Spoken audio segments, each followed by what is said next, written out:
Well, President Biden taking action on securing the southern border, the executive actions to bar migrants who cross the border unlawfully from receiving asylum. Here with more on what this means for Biden and migrant flows, let's go to Yahoo Finance's senior columnist, Rick Newman. Rick, there has been a lot of talk about this issue. We haven't seen really much congressional action on it, right? Despite President Biden supported bill that was before Congress earlier this year. So I guess he's taking the bull by the horns here. The last major congressional action on immigration was in 1996. Wow. So it's been a little while. There was, of course, this little flurry of activity in the Senate earlier this year where there was some bipartisan agreement on an immigration deal, but Republicans who supported it, then they changed their mind. They bailed out.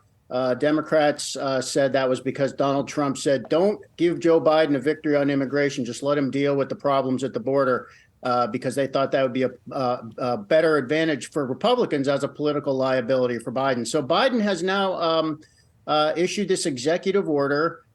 Basically, what this executive order is going to do is sharply raise the standard for applying for asylum at the border when border crossings, sometimes called border encounters, when they reach a certain level, which is going to be a 7-day average of 2,500 border encounters. And we were already above that level. So this basically goes into effect today, immediately. So there will be a sharp reduction in the people who can qualify for asylum when they come to the border, the southwest border. So that what happens next is that's going to cut down on border encounters. And then when the number gets below 1,500, so it goes into effect when the number hits 2,500 or more on a 7-day average. And then they suspend these stricter standards when it falls below an average of 1,500 per day. And the idea here is, as the news of this and the stories about people getting turned away, as this ripples through the system,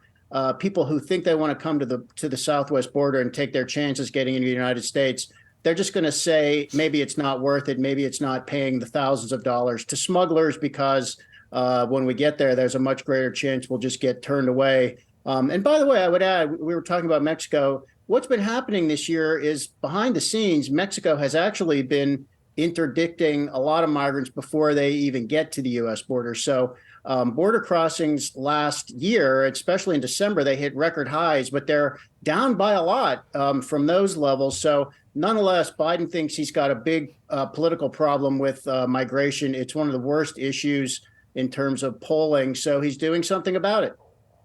Rick, quick follow here. Speaking of the southern border, Mexico just electing its first female president. How could that, in your opinion, kind of factor into U.S.-Mexico relations from here?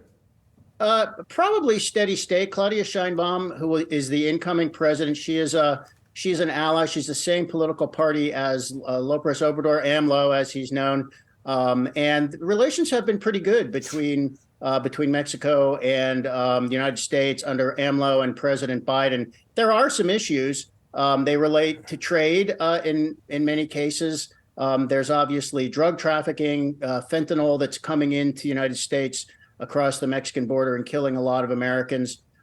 So there is some tension there, but generally the two administrations have been getting along, and I think most analysts think that will continue to be the case. And that's very important for Biden to make voters think that he is making some progress cutting back on migration on the southwest border in the 5 months leading up to the election, because this has become a big deal for voters who are seeing this on cable news and think this problem's out of control. So Biden needs to be able to demonstrate to them he's doing something about it.